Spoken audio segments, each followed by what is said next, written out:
Yan guys, gagawa tayo ng video kung paano mabilisang maitatransfer yung ating old contacts from ating old phone, ayan, to our new phone.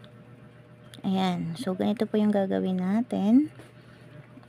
Punta tayo dito sa contacts, and then ayan, select all natin, and then i-share natin siya. So wait for a few minutes. Ayan, for a few seconds lang pala. Sa message ko siya napiling i-send. So 0929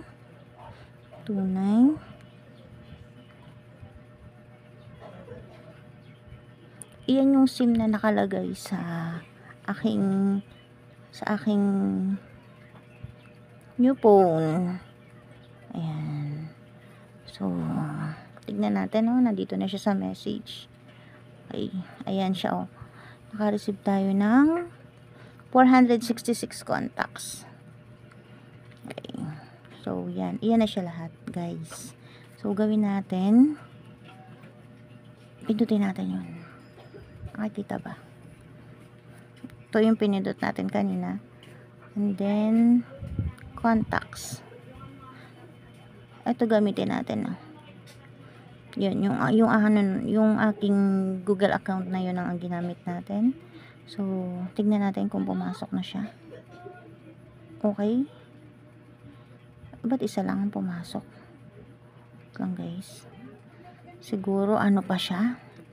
Wait lang natin ng ilang minuto, baka so transferring pa lang siguro yung ibang mga contacts. Tama naman yung ating Google. Okay. Pumasok na tong isa ayun pala.